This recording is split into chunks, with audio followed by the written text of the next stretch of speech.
Ya, listo. Entonces ya está grabando. Gracias por conectarse a todos y gracias, Henry, por conectarte a la sesión de ahora. Hago una pequeña introducción para poder estar todos en contexto y que podamos así iniciar la conversación. El curso es el curso de contratos en la Facultad de Derecho de la Católica. Entonces estamos viendo toda la parte general de los contratos y estamos todavía como en el primer tercio del curso, ¿no? Recién revisando la parte del consentimiento, la formación del consentimiento.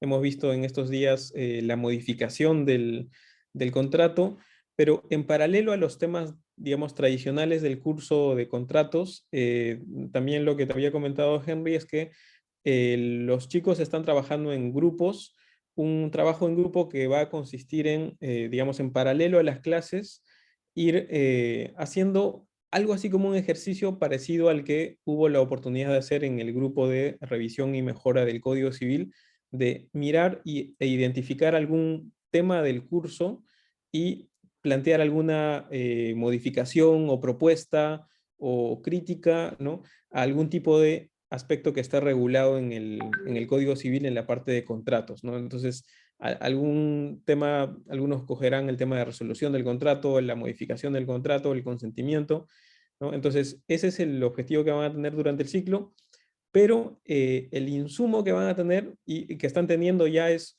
una base de datos de contratos reales que lo estamos acotando a escrituras públicas de compraventas de inmuebles, que va a ser como la base de datos que están revisando, extrayendo algunas lecciones, algunos patrones, y sobre eso van a hacer una propuesta. Entonces, en ese trabajo están y al final del ciclo va a haber una presentación final como en paralelo a lo que estamos avanzando y que tal vez incluso en esa presentación final sería interesante que también nos puedas acompañar.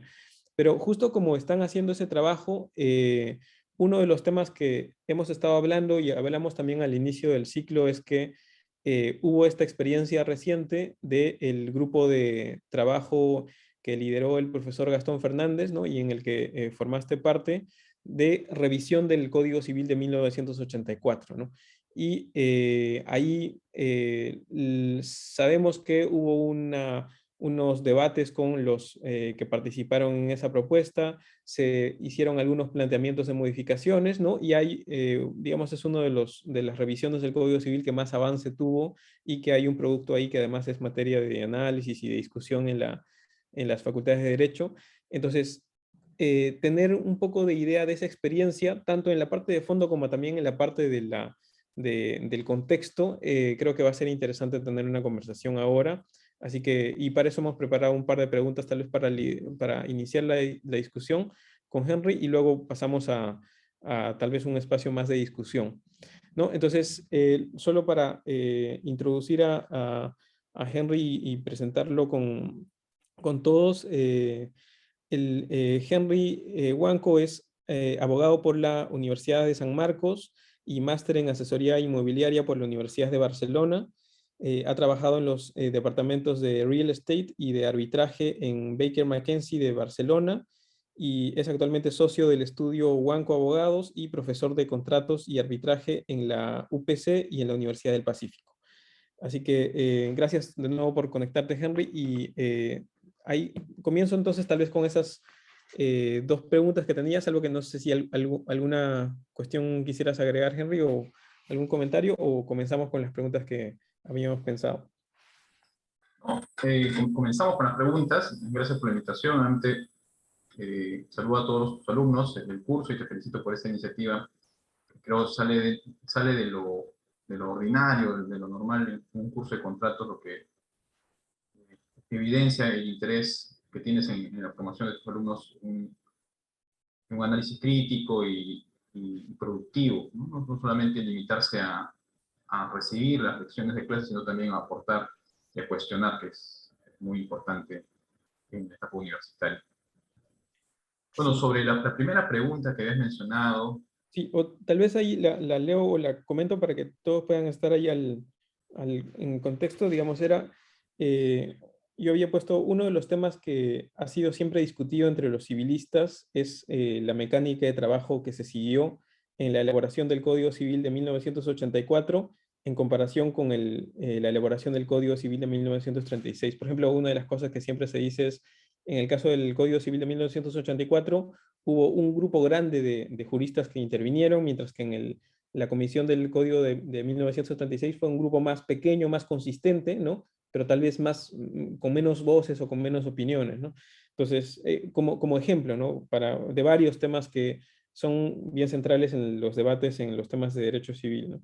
Y con ello y con ese contexto en mente, la primera pregunta era, Henry, si nos podrías comentar cuál fue la mecánica interna de organización, de decisiones, de debate en la elaboración del anteproyecto de reforma del Código Civil en la comisión que trabajó entre el año 2016 y 2019, liderada por el profesor Gastón Fernández, ¿no? Esa era una primera pregunta tal vez para comenzar la discusión.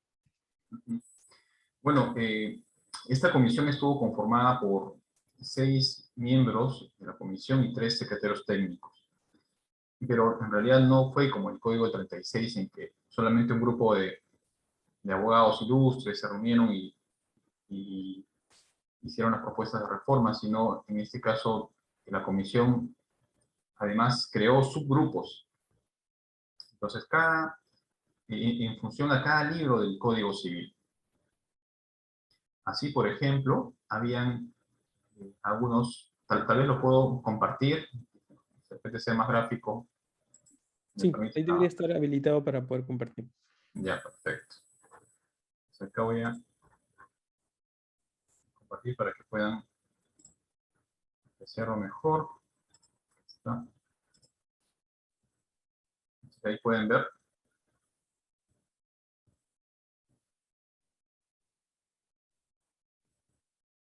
Puede ver, ¿no? Sí, ahí sí se está viendo la pantalla.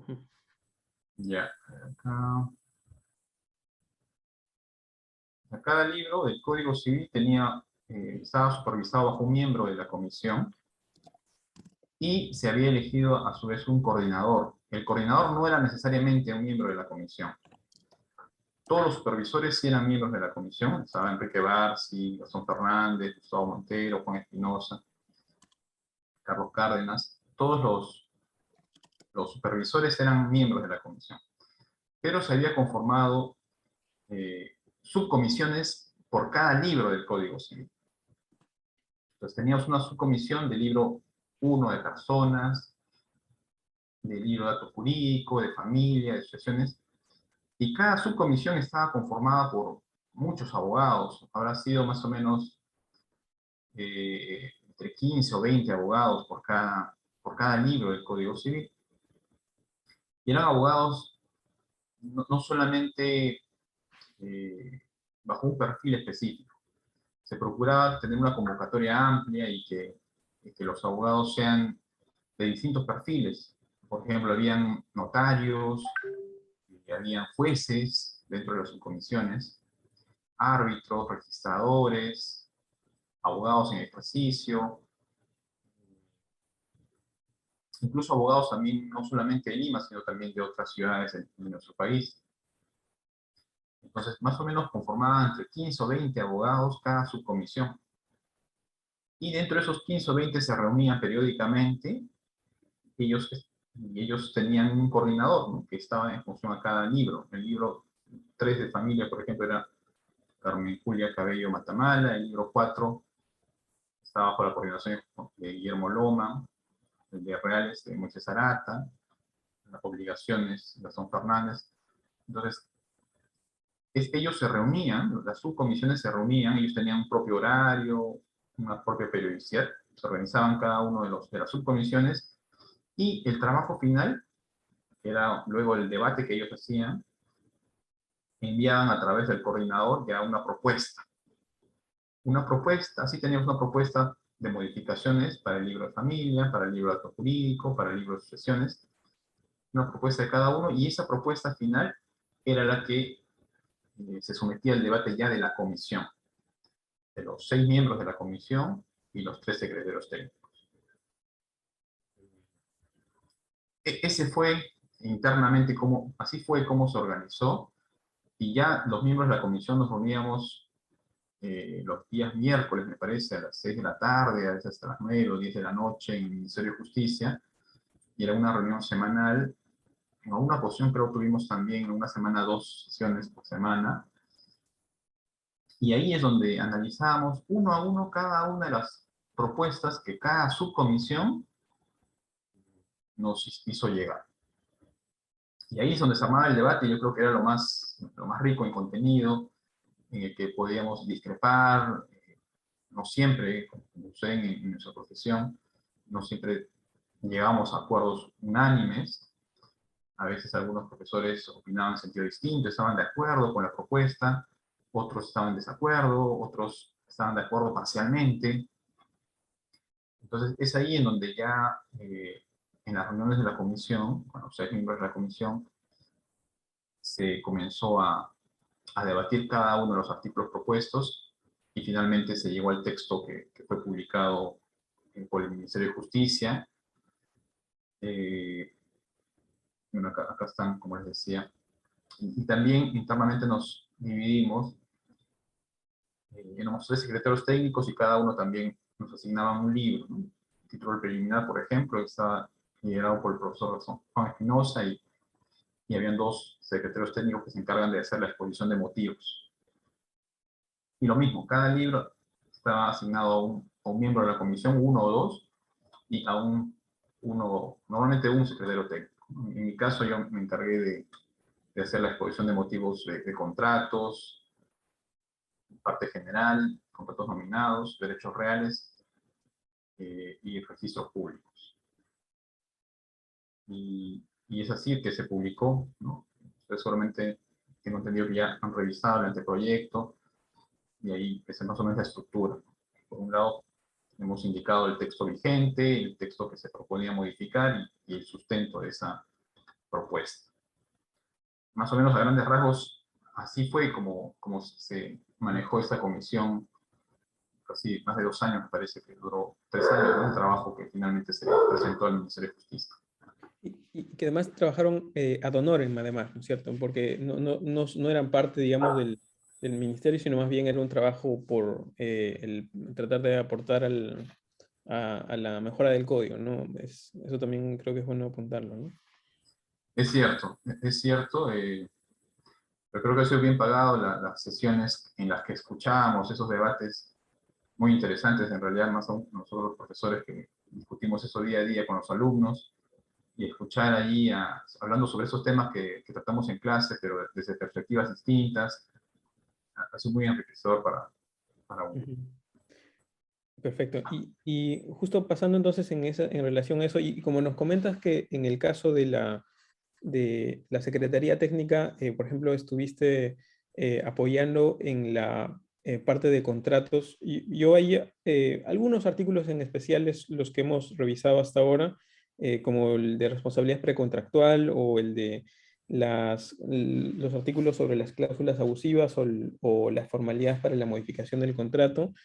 La pregunta que tenía era ahí, em, al momento de discutir o de incluso antes de discutir, al momento de plantear las propuestas de parte de las subcomisiones, ¿qué tipo de mecánica o qué tipo de estudio normalmente se hacía? Seguramente variaba, ¿no? De acuerdo a los integrantes, a los miembros, a los temas, ¿no? Pero digamos, en cuanto a los enfoques de análisis, ¿no? Porque, digamos, una forma de hacer el análisis es en base a la doctrina que existe, incluso, digamos, dentro de la doctrina hay doctrina nacional, doctrina extranjera, incluso doctrina desde distintos puntos de vista, pero también hay otros métodos que en la parte más de investigación jurídica se usan también, como el del análisis económico del derecho o el análisis funcional del derecho, o incluso, yo mencionaba, ¿no? Te había comentado, Henry, que tal vez incluso temas de historia del derecho o hasta a veces, incluso no sé si en algunos casos, algún insumo de tal vez algún estudio de alguien que no es necesariamente abogado porque tenía que ver con algún tema o económico o social. eh, ¿Había algo de espacio para eso en los debates o al menos de lo que pudiste observar, qué tipo de metodologías se seguían al momento de plantear las propuestas? Bueno, debido a que el grupo era diverso, como lo dije al inicio, habían abogados había profesores y abogados en ejercicio, jueces de diversas, abogados que cumplían diversos roles como abogado. Eh, fue, el análisis fue de diversas perspectivas. Yo creo que preponderaba el análisis dogmático, creo que por la formación de los miembros de la comisión, todos profesores universitarios, pero sin duda que cuando ameritaba el caso nos valíamos de otras herramientas, un enfoque distinto fuera del derecho, ¿no? Como la economía. Eh, Inclusive también siempre utilizábamos como base los trabajos ya hechos por anteriores comisiones, ¿no? Ustedes sabrán que el Código Civil, desde que fue promulgado en el 84, han habido muchos intentos de reformar. Incluso cuando cumplió 10 años el Código del 84, hicieron muchos eventos en nuestro país. Incluso en esa fecha ya se había creado una comisión para reformar el Código. Pero era bien extraño, ¿no? Porque celebraban los 10 años de un código y ese día creaban una comisión para eliminarlo. Una forma peculiar de celebrar a alguien cuando vas a crear una comisión que va a eliminar ese código. Pero bueno, siempre ha habido intentos y esos trabajos son valiosos, ¿no? Y muchos incluso miembros, no sé si muchos, algunos creo, miembros de esta comisión, formó parte también de esas comisiones anteriores. Bueno, recuerdo muy bien que era Carlos Cárdenas uno de ellos. Claro, Carlos Cárdenas. Y, y entonces nos basábamos también en los trabajos ya hechos y nosotros incluso los citamos, ¿no? Los citamos en esos trabajos, en muchas de las exposiciones de motivos, nos remitimos a esos trabajos, ¿no? Tal como se dijo en la comisión del proyecto del 2006, por ejemplo. O sea, siempre nos utilizamos esos avances ya hechos, también lo utilizamos para citarlos, basarnos en esas propuestas. Y también hacíamos análisis comparativo, muchos llevábamos comparativos históricos, ¿no? El Código 36, cómo se reguló esto en el Código 36 o en el 52, y no solamente un análisis hacia atrás histórico dentro del Perú, sino también legislaciones extranjeras, ¿no? Las más influyentes, con Napoleón, el BGB o el Códice Italiano, ¿no? El 42. Y en esa época se había también promulgado un nuevo código más cercano, que es el argentino, en 2015, y de hecho también nos basamos en muchos de esos artículos para también hacer las propuestas. Sí, creo, utilizamos análisis de diversas perspectivas, aunque no recuerdo que haya habido algún análisis de una persona que no haya sido abogado. No lo recuerdo, pero como tú, José Carlos, bien lo dices, yo creo que en algunos institutos es importante, ¿no? Un análisis sociológico, de repente, o urbanístico, de repente temas inmobiliarios, alguna perspectiva más técnica, que los abogados no lo conocemos, hubiese sido útil. No recuerdo, honestamente, en este momento si hubo un aporte de un profesional no abogado. Tal vez lo hubo dentro de las subcomisiones, como les decía, las subcomisiones sí estaban conformadas por 15 o 20 abogados, ellos tenían sus reuniones aparte, ¿no? Nosotros no éramos parte de esas reuniones. El trabajo final sí nos enviaban y nosotros lo revisábamos. Pero sí, se trató de analizar diversas perspectivas, ¿no? Y como lo dije al inicio, no siempre hubo un acuerdo unánime.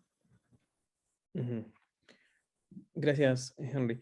Tengo una pregunta más, pero tal vez podemos mejor pasar a abrirlo a las preguntas de los alumnos, a ver si es que hay alguna, y tal vez comenzamos por allí. Si no, tal vez yo agrego una más, pero a ver si, no sé si hasta aquí alguna pregunta, alguna duda, algún comentario sobre lo que nos ha expuesto Henry.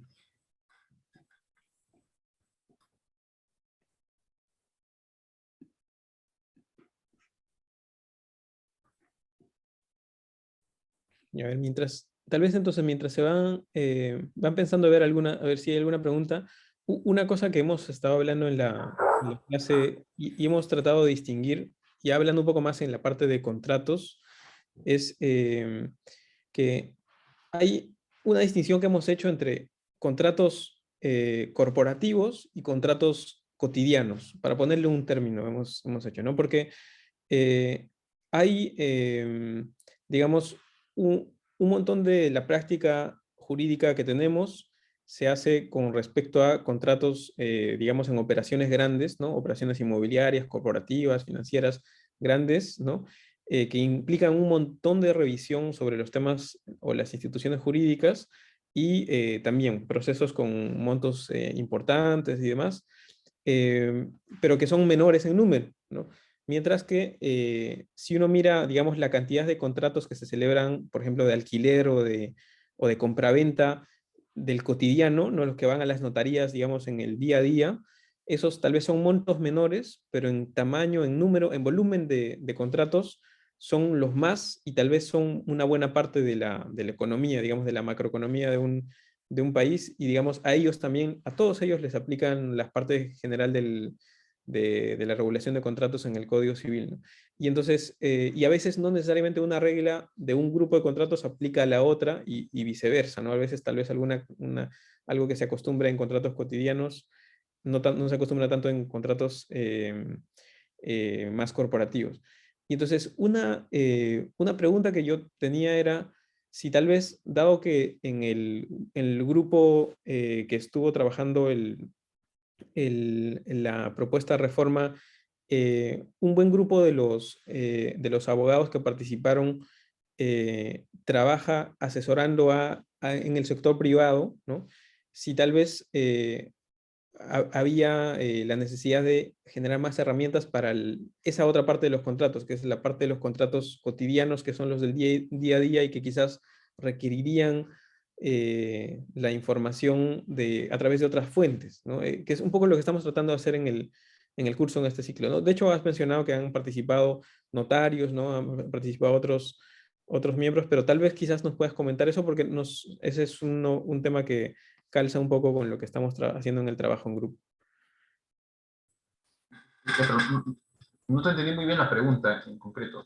¿Puedes repetirla, por La, favor? claro, la pregunta sería, en las propuestas, en la parte de contratos, ¿hubo una distinción entre lo que son los contratos de una magnitud mayor, a lo que le estoy llamando los contratos corporativos, ¿no? ¿Magnitud Digamos, en términos económicos o en qué en términos? en términos económicos, digamos, ajá, para simplificarlo, ¿no?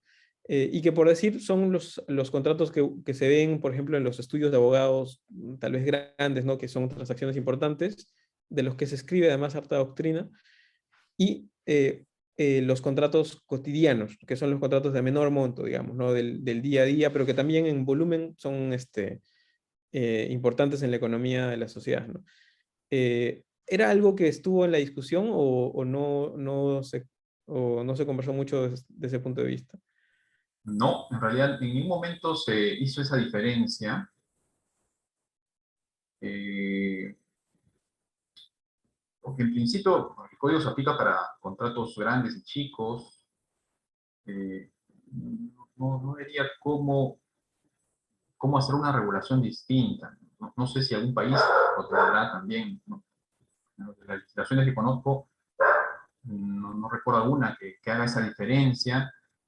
eh, y no sé qué tan útil sea también. O sea, si bien es cierto, los abogados que participaron, la mayoría trabajan en estudios grandes y seguramente ven contratos grandes, pero yo creo que también ven contratos chicos. Y repito, si nos referimos a chicos, en función Ujú, al monto que involucra el contrato, pero no logro captar muy bien cuál sería la diferencia, cómo podría regularse de manera distinta. ujú. El contrato es igual. Por ejemplo, un tema que se habla en los temas de contratos son el proceso de contratación que implica un due diligence, digamos, algún clausulado del tipo declaraciones y garantías, condiciones precedentes, ¿no? Y la forma en que se hace el cierre de los contratos, ¿no? Hay una mecánica de trabajo de los contratos que, digamos, es algo que se practica harto en el mundo corporativo, ¿no? Donde hay incluso un poco más de influencia de la forma de contratación transnacional, mientras que en los contratos cotidianos, digamos, mi percepción es que ahí se tienen algunas costumbres donde a veces, incluso a veces se hacen contratos por un modelo que se va pasando y que quizás incluso no siempre tiene la asesoría legal y hay algunas prácticas que se siguen desde ese punto de vista, ¿no? Entonces, por ahí va, ¿no? Pero tal vez no es algo que se haya revisado tanto, ¿no? Ahora entiendo mejor. Claro, es Ujú. cierto, en los contratos involucra mayor dinero, el proceso es mucho más complejo, justamente por el monto que involucra esto, ¿no? Eh, sí, en comparación a los otros, pero no, en realidad en la comisión no se hizo esa diferencia, simplemente no fue objeto de discusión esa diferencia. Claro. Ujú. De acuerdo. Sí, a ver, entonces, ahora sí lo abro a ver alguna pregunta, duda de parte de los chicos. A ver, comenzamos con Alesa.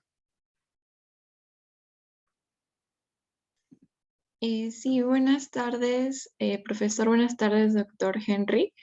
Mi pregunta era, desde su perspectiva, ¿usted considera que un apartado en el contrato, especialmente una cláusula que establezca, por ejemplo, que las partes renuncian a ejercer una acción que invalide el contrato, sería suficiente para que un contratante perjudicado, según sea el caso, no pueda interponer una acción rescissoria por lesión? ¿O cree que lo que se establece en este contrato, en esta cláusula, no tendría la suficiente fuerza para dejar sin efecto un precepto legal, ¿no? Que establece este remedio o esta acción para aquel perjudicado por una lesión?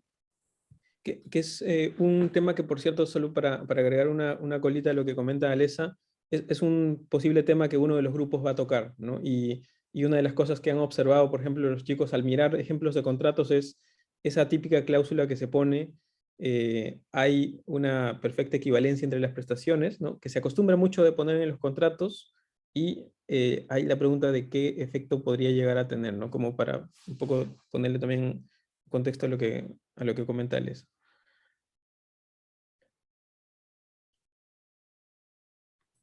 Y gracias Alesa por tu pregunta. Eh, bueno, si te refieres exclusivamente a la lesión, si es que ese pacto de renuncia a interponer una demanda por lesión es válido o no, el código ya lo responde, ¿no? El artículo 1453 lo dice, no es nula la renuncia a la acción por lesión. O tal vez algo si la pregunta es mayor, o sea, no solamente a la lesión específicamente, sino a cualquier otra causal de rescisión o de nulidad inclusive, allí habría que identificar si es que, eh, si es que el derecho al que se renuncia está regulado como una norma imperativa o no. Si es que, si es que la norma que reconoce ese derecho tiene la calidad de norma imperativa, entonces la autonomía privada no puede ser más fuerte que la norma, la voluntad de las partes, esta autorregulación, no puede ir más allá de la norma, ¿no? Ese es el límite, digamos, de la autonomía privada. No podría por pacto, renunciar al ejercicio de un derecho si es que éste está reconocido en una norma imperativa. Pero si es una norma supletoria, en ese caso, o dispositiva, en ese caso las partes sí podrían pactar una renuncia a ejercer una acción por ese derecho, porque simplemente es una norma dispositiva. Muchas gracias, doctor. Gracias, Alessa. A ver, no sé si alguna otra pregunta o comentario.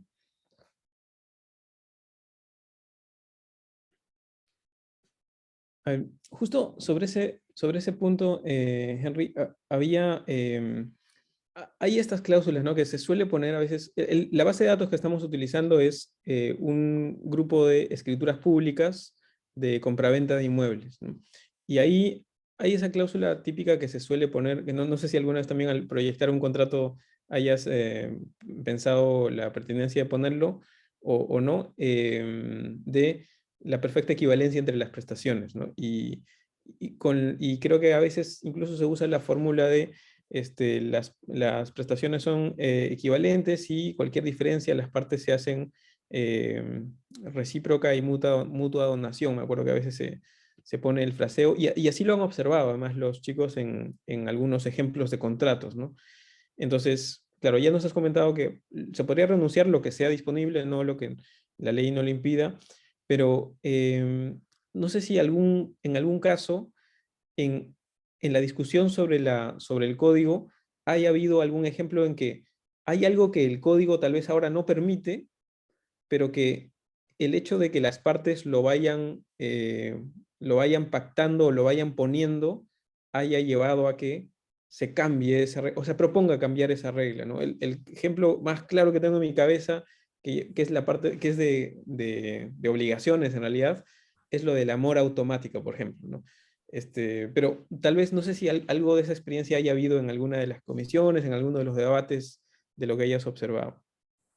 Sí, sí, de hecho, eh, el perfil, creo, de los miembros de la comisión era un perfil de respeto a la autonomía privada, a la libertad económica, a la libertad de contratación y a una intervención mínima del Estado en los contratos.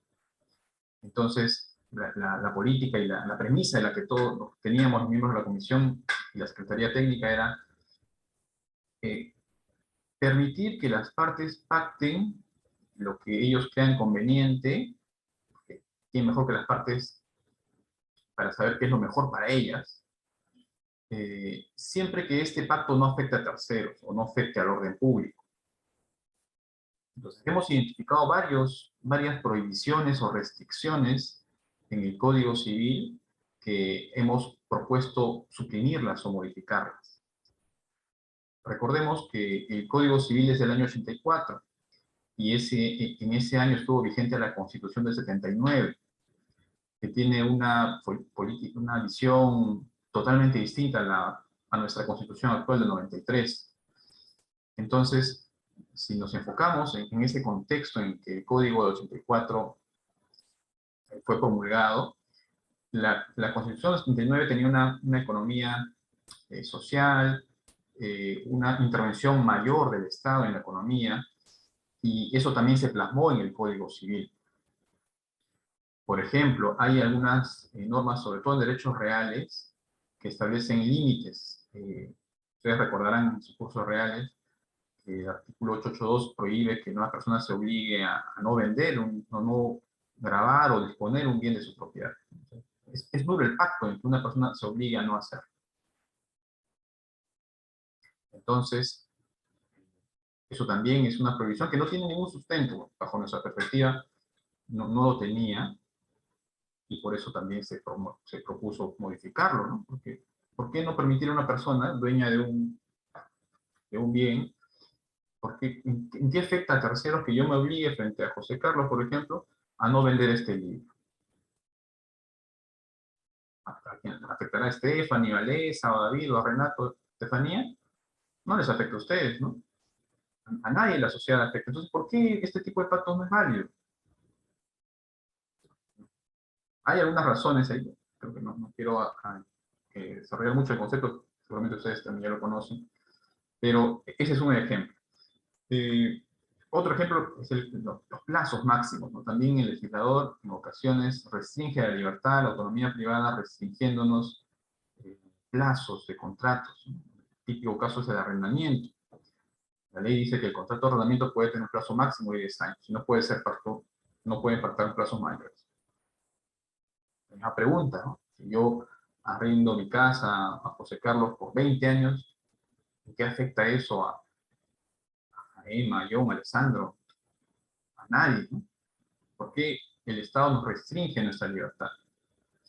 Entonces, la filosofía que tuvo la Comisión era esa, ¿no? Y muchas normas que hemos identificado de ese tipo, ¿no? José Carlos ha dicho también la cláusula de mora automática, por ejemplo, se ha procurado preservar la libertad de las personas cuando no hemos encontrado un sustento válido para restringirlas. Y claro, en el caso de la mora automática tal vez es reconocer algo que en la práctica se suele pactar, ¿no? Contratos, la mayoría de contratos siempre pactan en contra de lo que la ley dice. En realidad yo creo que un buen legislador simplemente tiene que ver lo que sucede en la realidad, cómo se suele pactar las transacciones económicas. Simplemente es observar. Y esos pactos que normalmente se utilizan, hay que recogerlos e incorporarlos en la ley. Pero el legislador del 84 no tuvo esa visión en cuanto a mora automática y más bien reguló que era necesario para que un deudor esté en incumplimiento intimar la mora. Pero eso no es lo que sucede normalmente y es por eso que en la práctica la mayoría de contratos siempre incluyen una cláusula de mora automática. Entonces, más o menos en ese sentido fue la visión de la comisión.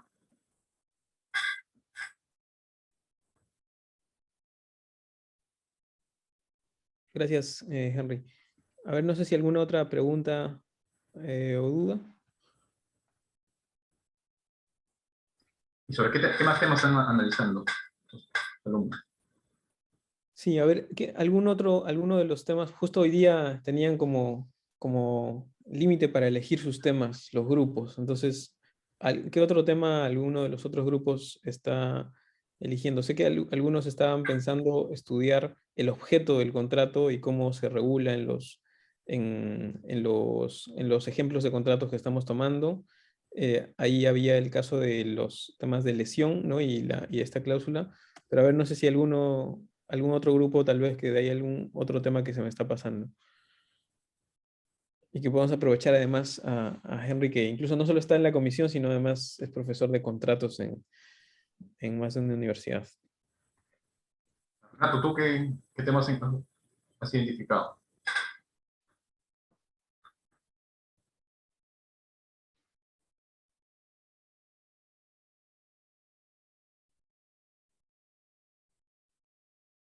O, Creo que Renato estaba en el mismo grupo que... de lesión, Sí. realeza. O Stephanie, de repente,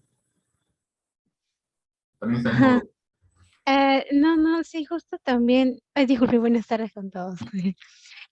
Justo también me había surgido una pregunta con respecto a lo que había dicho el profesor y si tiene relación con el tema que mi grupo está viendo, que es acerca del saneamiento y los tipos de saneamientos que existe en el código.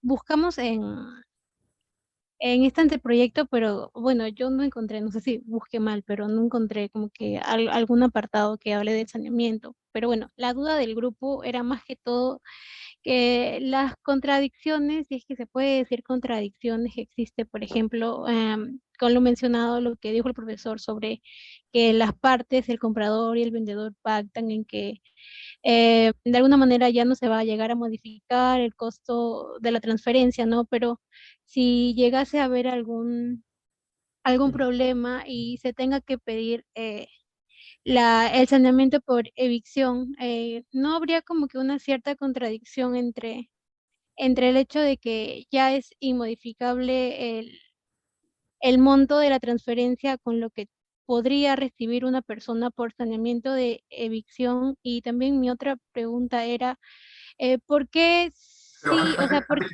antes que pases a la segunda pregunta, quisiera tener clara la primera. Eh, o sea, habías mencionado que en una compraventa, por ejemplo, hay un precio pactado y como consecuencia del saneamiento, bueno, hay aquí dos acciones, ¿no? La acción reditoria o la estimatoria. Entiendo que te refieres a la primera, ¿no? La reditoria que va a resolver el contrato o a la estimatoria que va a reducir el valor, quantiminores.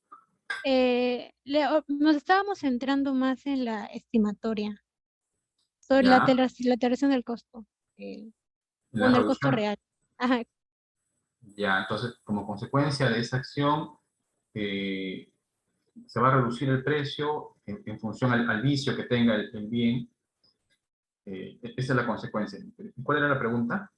Sí, o sea, pero ¿no sería como que un tanto contradictorio acordar en cláusulas anteriores que no va a haber, o se comprometen a que ya no haya cierta modificación en esa transferencia, pero si llegas a haber bueno, un saneamiento por evicción y de alguna manera el costo de la transferencia fue mayor y el comprador, bueno, el vendedor tiene que hacer, tiene que hacer esas modificaciones o devolver o darle un monto al comprador por esa cantidad extra que en realidad no tuvo que cobrar porque, bueno, la casa no estaba en las condiciones en las cuales se había pactado.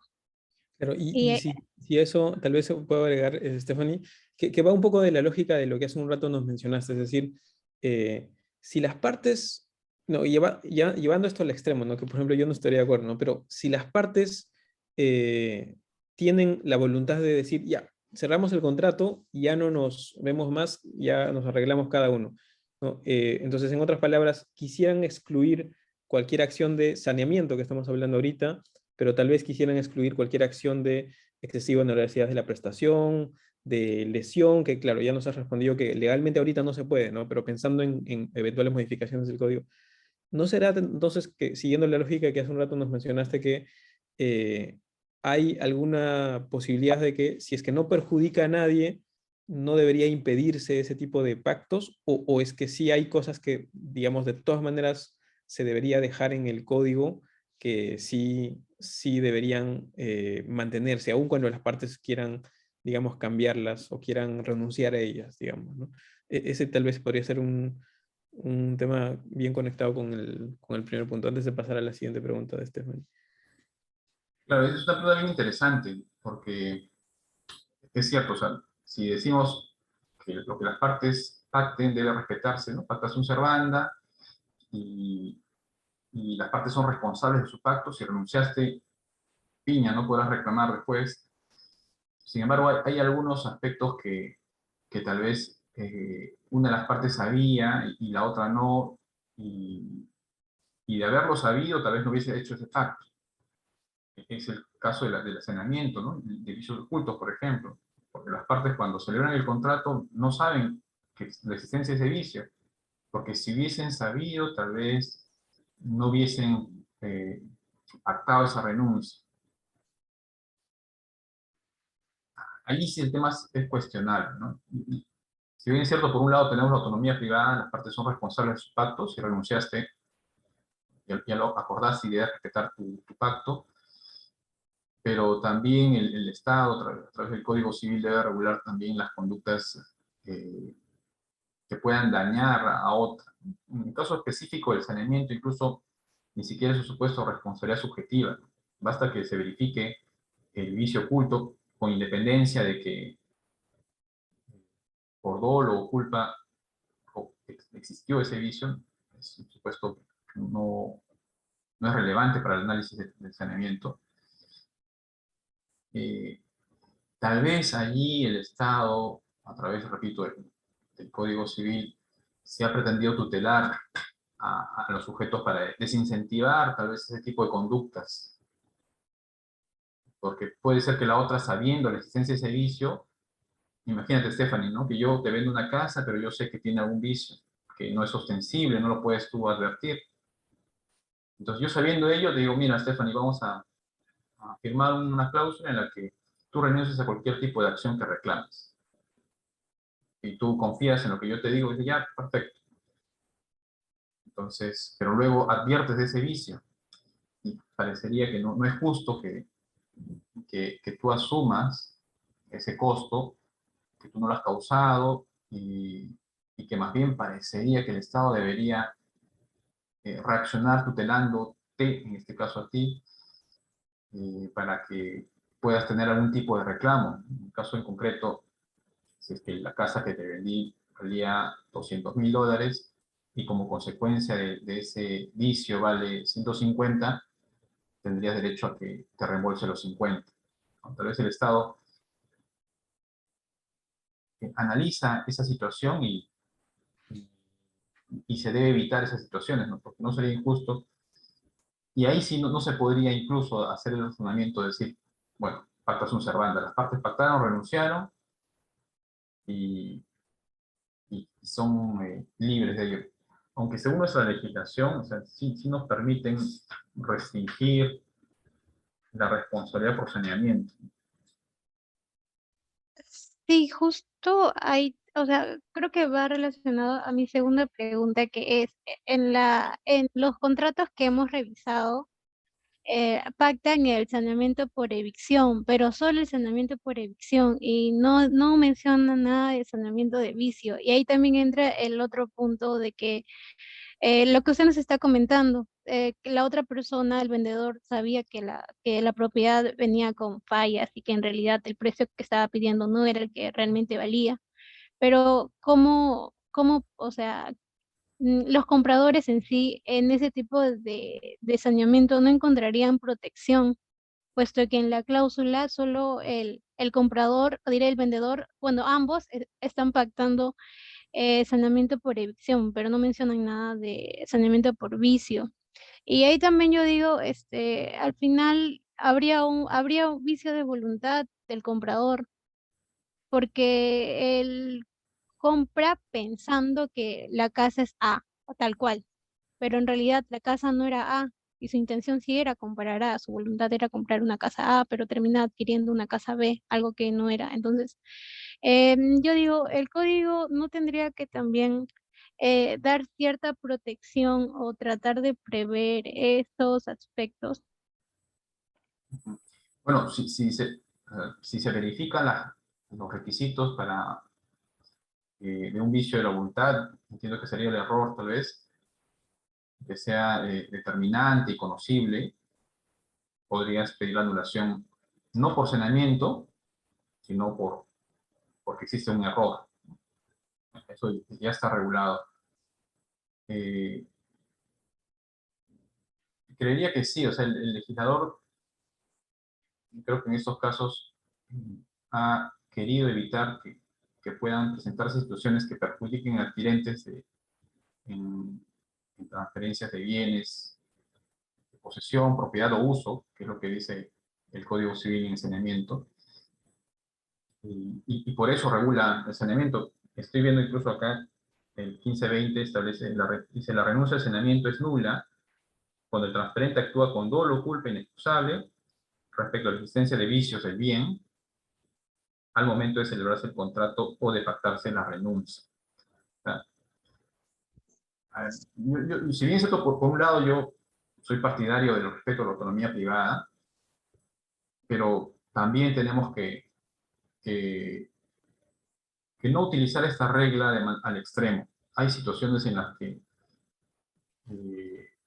en las que la aplicación de esta regla puede ser perjudicial y el Estado tiene que regular esas conductas para evitar que sucedan o en todo caso cuando sucedan aplicar esas normas para de alguna manera proteger a la parte perjudicada. Eh, sí, yo creo que hay que ser muy cuidadosos. No, me parece que no hemos hecho ninguna propuesta en materia de saneamiento, pero yo creo que habría que aplicar esa misma regla y tal vez en tu trabajo puedes, como resultado de tu trabajo, hacer una propuesta legislativa, tal vez un artículo específico, en función a lo que estás analizando. Ujú. Está interesante. Vamos a ver hacia dónde va el trabajo de ese grupo entonces, en el análisis que van a hacer. Tenemos 10 minutos más ya para cerrar, para respetar el tiempo que nos comentó Henry, así que no sé si alguna última pregunta o comentario o un último grupo de preguntas o comentarios para Henry. A ver, Marcia. Buenas noches, profesor y doctor, ¿qué tal? Sí, bueno, nuestro grupo básicamente va a hablar sobre la equivalencia de prestaciones, ¿no?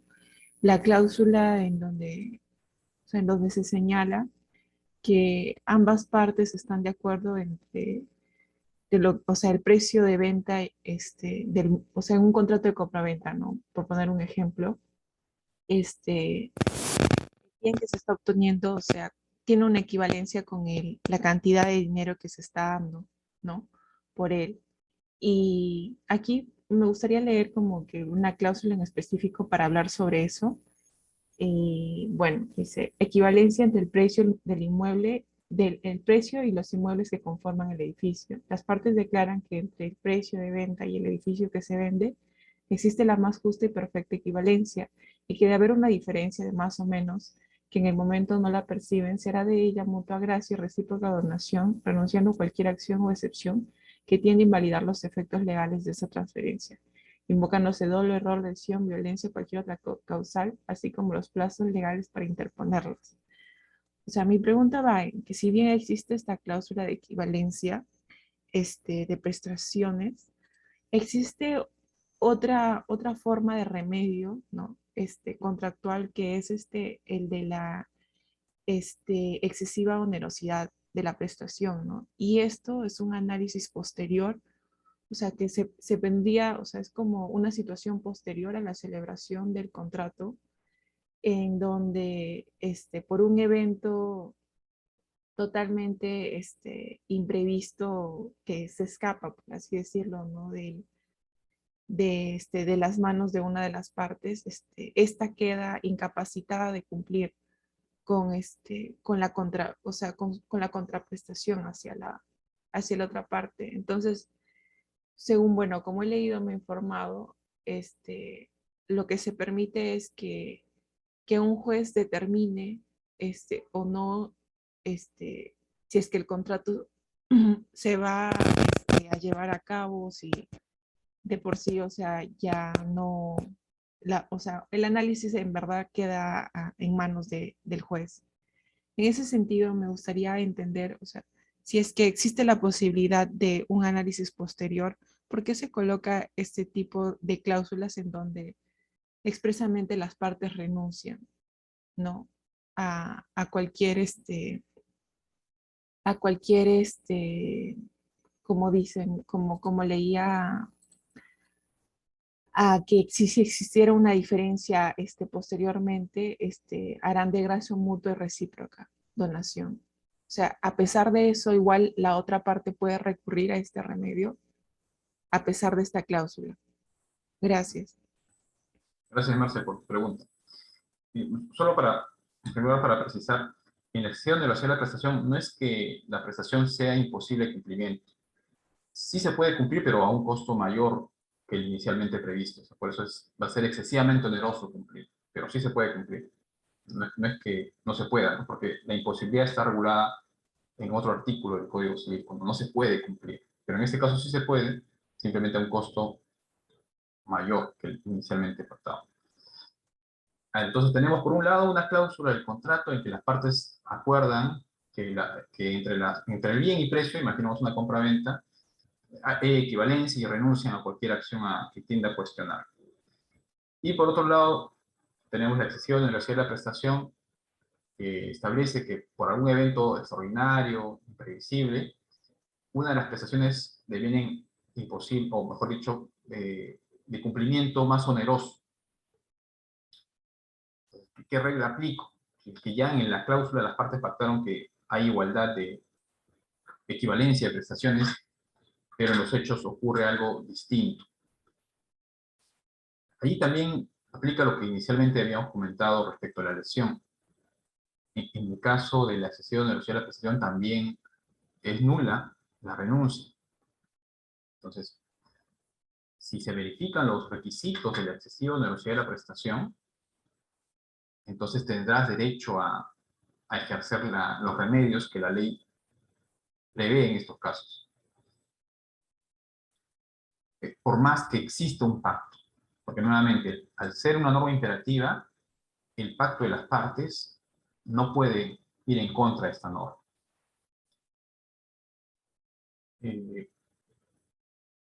Pero esta es la cláusula que has citado es una cláusula de estilo, que siempre todos los contratos, o muchos contratos que veo, se incorpora. Pero en realidad no es que vaya pensada para pactar en contra de la excesiva onerosidad de la prestación. Porque como su nombre, como uno de los requisitos de la excesiva onerosidad es la imprevisibilidad, es que las partes tampoco han previsto esa posibilidad en su contrato. O sea, no es que las partes piensen desde cuando celebran el contrato que eso pueda suceder. Porque si fuese así ya dejaría de ser imprevisible,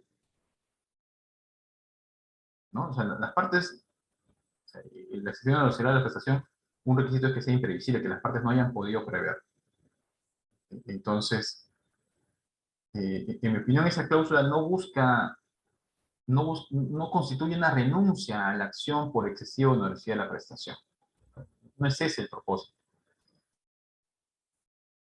Sino simplemente el propósito de esta cláusula de estilo es evitar algún reclamo entre ellas en la que diga, oye, te pagué 100 por esta casa, pero ahora que he hecho una tasación, en realidad no vale 100, sino vale 150, así que págame 50 más. Entonces, justamente quieren evitar ese tipo de situaciones, esos reclamos que se basen en el valor de las prestaciones que involucra el contrato. Básicamente ese es el propósito de ese tipo de cláusulas. No quieren evitar reclamos posteriores en función al valor de las prestaciones. Porque si sucede lo otro, la excesiva onerosidad de la prestación, ahí la norma es clara, prohíbe la renuncia a demandar por este tipo de acción, por excesiva onerosidad. Siempre lo vas a poder hacer y bueno, es una situación muy extraordinaria en realidad, es muy difícil que se verifique en la realidad. Gracias, Henry. Y entonces, una última pregunta, Stephanie, y ya con eso Sí, vamos cerrando. buenas noches, al toque. Sí, justo había estado pensando lo que mencionaba también el grupo de la compañera anterior, y no sería un poco más factible el hacer que si bien para la compraventa no existe mucha más formalidad alguna, habláramos que para esta cláusula en específico se utilizaría, por ejemplo, una obligatoriedad de la tasación, porque justo como comentábamos en el grupo, por ejemplo, ¿qué pasa si yo compro actualmente una casa de 2, 3 pisos y aparentemente pues esta figura, no sé, como 1 millón de soles, pero no me di cuenta que quizá tiene fallas en las tuberías o que quizá está en un lugar en el cual yo no puedo hacerle algunos arreglos? Entonces, ello va a generar también una disminución del precio de este bien que yo estoy comprando. Por eso creo que no se debió haber previsto esto dentro de las modificatorias, por ejemplo, el decir, oye, sí, para compraventa, para las cláusulas, sobre todo para esta cláusula en específico, debería ser necesaria la tasación, porque creo que no la es. O tal vez, por ejemplo, y con eso tal vez agregar un ejemplo, algo que sí se ve harto en la práctica contractual, que es el riesgo es del comprador. Entonces ya, te abro toda la información, pero tú revisas todo al por menor. Ya cualquier cosa, tú tuviste toda la opción de revisar, ¿no? Cuando la lógica del contrato en el código todavía es como que hay las dos partes participando, ¿no? Sí, no sé si se pensó en algún momento o en cambiar un poco los equilibrios de información o de riesgos, la distribución de riesgos, digamos, en el contrato, en la Comisión de Reforma, o algo de eso se evalúa en algún momento. Eh, lo que sí se había advertido es que había muchas cláusulas del Código 84 que eran pro deudor. O sea, muchas cláusulas que tendían a tutelar el interés del deudor sobre el acreedor. En el caso de la resolución, por ejemplo, ¿no? El 1429 exige dar una segunda oportunidad al deudor para que cumpla antes de resolver el contrato. Cuando es que se tenía esa idea errada de que el deudor es la parte débil de la relación obligatoria. Y recuerdo que en la comisión uno de los miembros decía, pero en realidad eso no es cierto, porque, por ejemplo, en el banco, ¿no? Si ustedes ahorran dinero en el banco, en ese caso, el banco será el deudor de devolverle sus ahorros, y nadie va a pensar que el deudor es la parte débil en esa relación, ¿no? Entonces, sí, también identificamos algunas normas que tenían esta filosofía, este modo de ver la relación obligatoria al deudor como parte débil, y le dan un trato preferente. Y eso, en esos casos hemos también propuesto identificarlo. En cuanto a ello, pero de ahí a riesgos, o sea, nuevamente siempre hemos pensado que las partes son las que deberían regularlos. Ahora, tal vez, y ahí tenga sentido una de las preguntas que inicialmente habías hecho, ¿no? En los contratos corporativos que has mencionado, esta clasificación, y los contratos comunes, ¿no? Bueno, los contratos comunes normalmente las partes no negocian, como habías mencionado, se basan en modelos, y tal vez ahí tenga importancia que el Código Civil trate de llenar esos vacíos, suplir esas ausencias de pactos que se dan sobre todo en este segundo tipo de contratos, ¿no? Que había llamado contratos domésticos, ¿no? De menor cuantía que has mencionado. Entonces, sí, el Código Civil tiene muchas normas supletorias. A veces no se puede pensar, no se puede prever todo, ¿no? No se puede prever todo. Pero lo que se ha podido se ha propuesto una modificación. Perfecto. Gracias, Henry. Entonces, ya estamos ahí con la hora, así que no sé si algún último consejo de tu parte, como dices, no se puede prever todo, pero no sé cómo, no sé si algún otro consejo tipo al final para los chicos que van a hacer un ejercicio, digamos, académico para también repensar algunas normas del código en base a la experiencia que has tenido y ya con eso cerramos.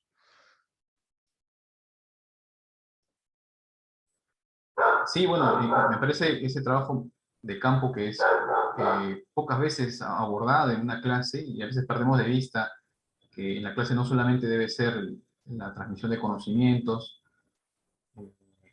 sino también aplicarlos, como los estás haciendo muy bien con tus alumnos, el ver contratos reales y identificar las cláusulas y eventualmente proponer alguna modificación. Yo creo que en esa aproximación, en el trabajo que están haciendo, habría que identificar cómo fue antes, ¿no? Siempre es bueno revisar el código del 36, incluso el 52, para esa propuesta específica que van a hacer, analizar cómo se reguló antes, y también ver afuera, ¿no? No limitarnos a nuestra legislación peruana, sino ver los códigos más influyentes en otros países, cómo se regula. Pero ahí hay que tener mucho cuidado porque no hay que hacer simplemente un ejercicio de copy-paste, ¿no? Ver de repente una norma muy efectiva en Alemania, pero puede que no la sea acá. Y eso lo hemos tenido muy claro en la comisión también, porque en las reuniones todos llevaban sus códigos, ¿no? Con Napoleón, llevaban todos, íbamos con muchos materiales en la mesa, pero siempre teniendo esa visión de que uno hay que legislar en función al tiempo y espacio determinado. Han habido muchos errores legislando, simplemente copiando modelos extranjeros que tal vez han sido muy eficientes en sus países, pero no siempre van a ser, no siempre van a tener el mismo efecto en una sociedad distinta como la peruana. Entonces, ese sería un consejo que podrían tomarlo en cuenta al momento de hacer sus trabajos.